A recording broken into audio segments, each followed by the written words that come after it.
Hey everybody, Batmerk here. Today I'm going to be reviewing the Blu-ray DVD edition of Dracula Untold. This movie came out 5 years ago. Just a movie that I kind of wanted to talk about.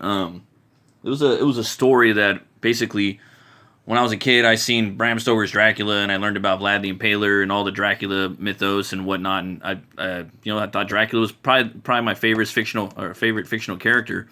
And I found out about Vlad the Impaler and just this crazy stories about him and how Bram Stoker went around and crafted his novel based off of Vlad the Impaler of Wallachia in Romania.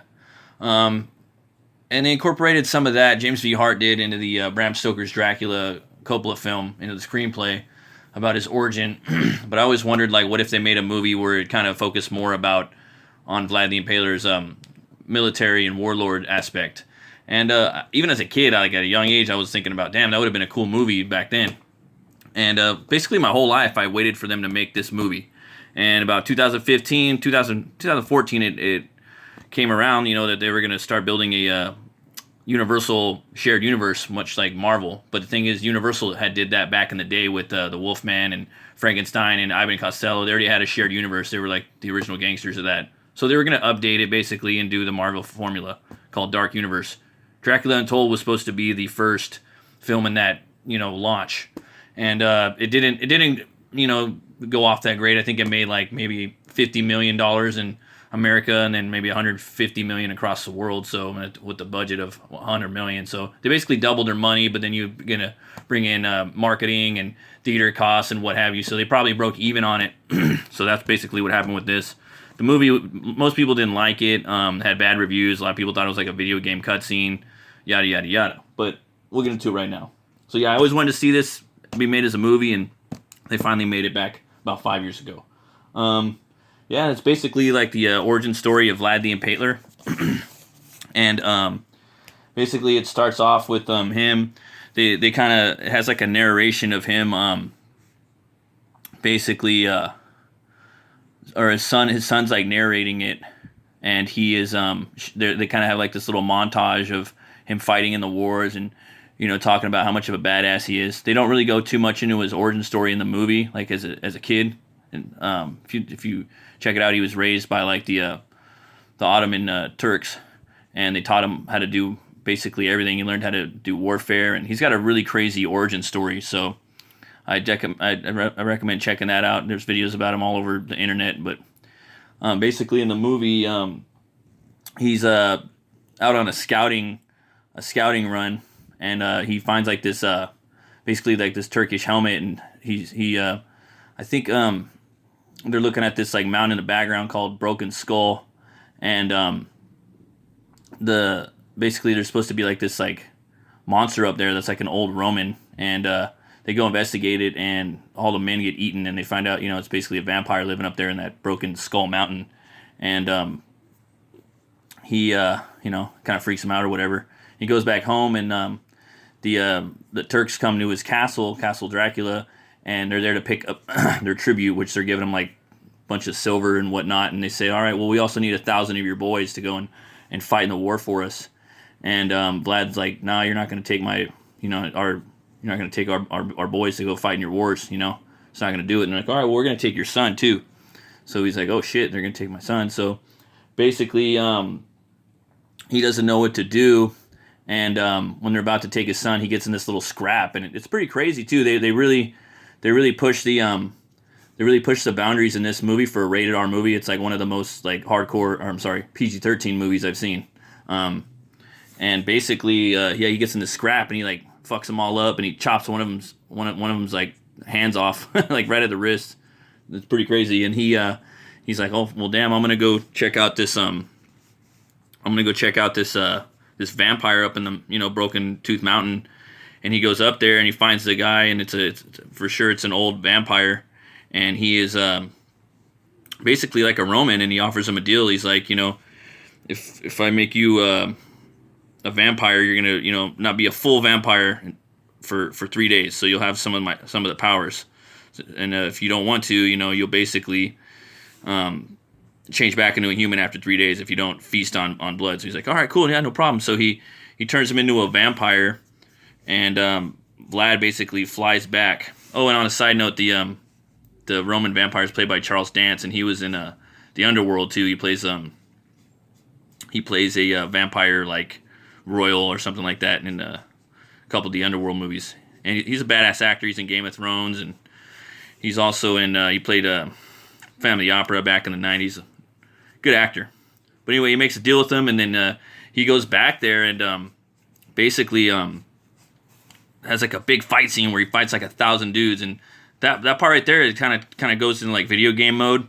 But I thought it was cool. I thought it was fucking awesome, like seeing it in the movie theater, and it was kind of stuff that I wanted to see like in a movie like this. And I was like, oh, this is badass. Because again, I wanted to see Dracula be like a fucking superhero, like with all the superpowers, like he is, like in the Marvel books and in the like the Blade books, and all the different versions of Dracula in comic form, where he's like a superhero or he's a supervillain, depending on who's writing the story. He could be a villain or an anti-hero or whatnot. So yeah, he takes out all those guys, and then he basically he has like the power of like 100 men. He could turn into bats. He can has like super speed and sight, all that shit.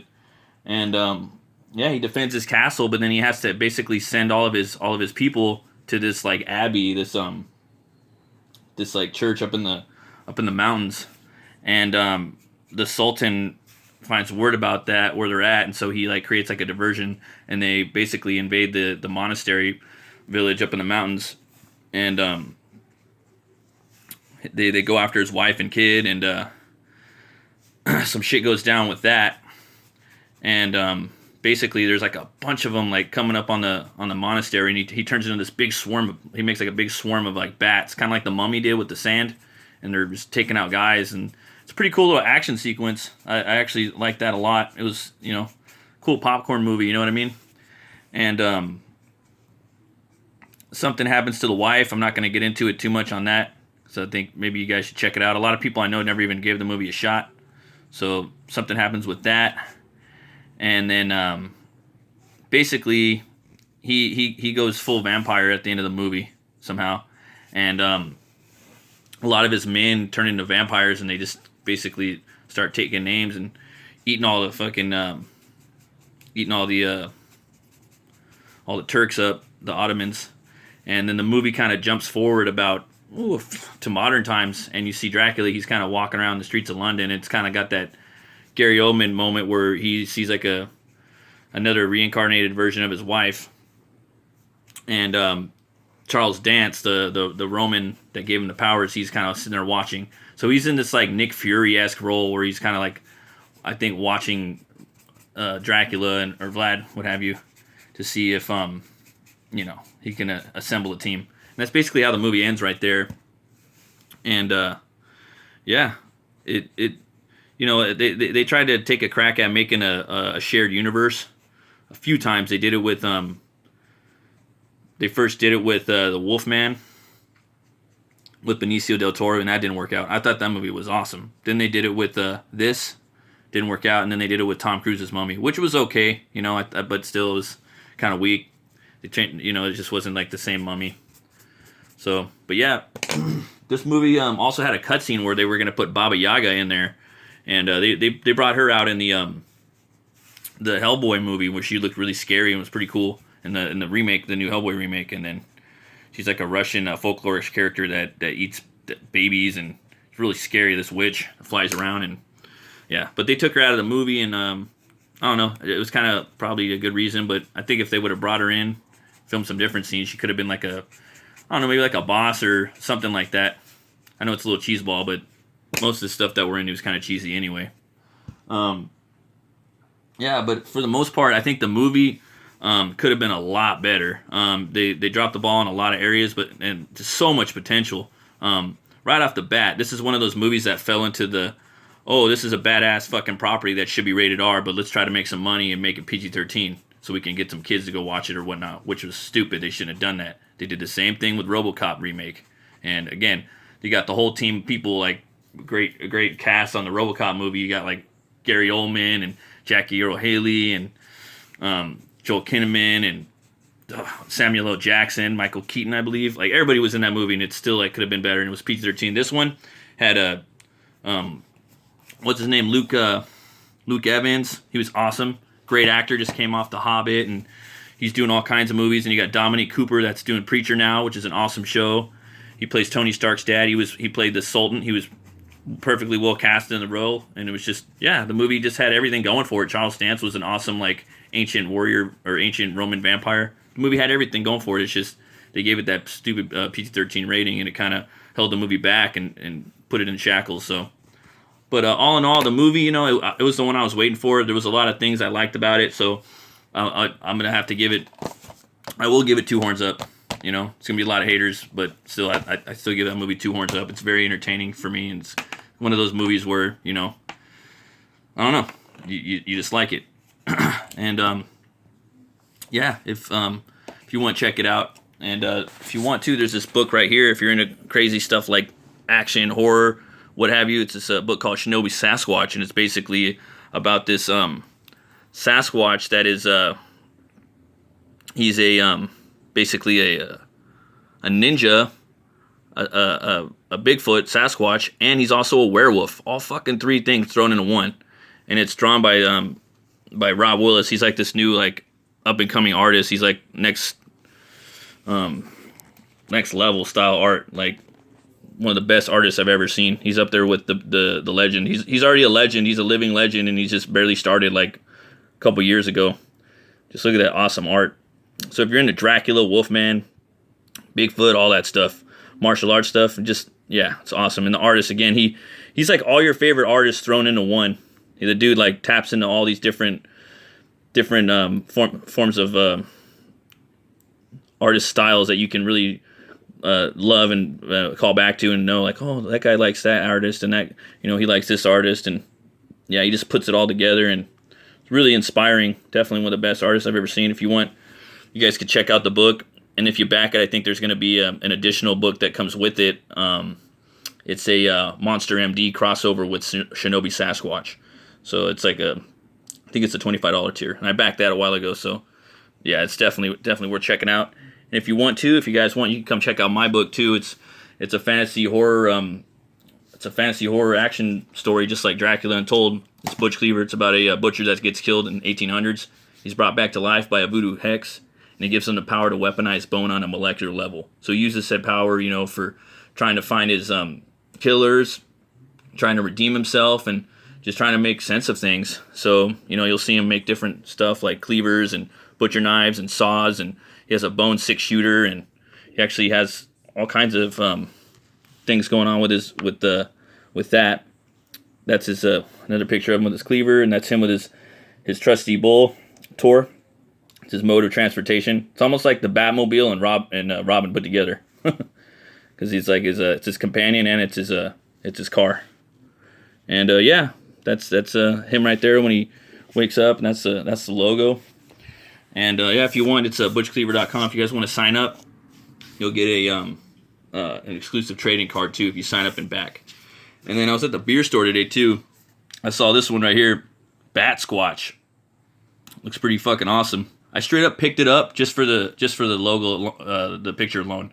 I'm at that point right now sometimes where it's just like I see something cool and damn, I'll pick it up. I tell people too that are in the like industry that make their own beer, like, you should probably, the first thing you should go after is making a delicious beer, but after that, go for a cool bottle design, you know? Maybe your bottle be designed like something cool, you know what I mean? Maybe they could have made this into a glass bottle that was shaped like a bat or a BATSQUATCH or something that would totally stick out on the shelf. It's like if you're a death metal band and your CD color is a red CD, you know, it's going to stick out amongst the black CDs or whatnot, or you make it solid white, people are going to pick it up. It's just marketing. But yeah, right here, we'll read a little bit. For years, rumors have circled that deep in the woods of Mount St. Helens lives the fabled BATSQUATCH. While there are many tales of BATSQUATCH, they're all a little bit hazy on the details, which makes the truth such a juicy mystery. So what better way to honor the legend than with the hazy, juicy IPA? Perfect for camping and potentially making a new friend. So I guess it's got this little chart right here, tropical and citrusy, and it's 6.7. So pretty cool character though. I wouldn't mind seeing a comic book of that. we'll go ahead and take a crack at it.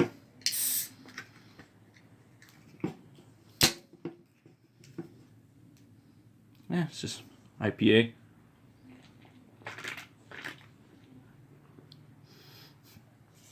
Yeah, tastes pretty good. It's kind of fruity and citrusy like the last beer I tried. Pretty good. All in all, solid. I give Rogue BATSQUATCH 2 horns up. And as always, folks, if you like metal, you like movies, you like brewskis, and you like comics, then stop on by, ring that bell, smash that like for metal, movies, and brewskis. You folks have a great day. Thanks for watching. I really appreciate it. Thanks for backing. Be bold, be brave, and be safe.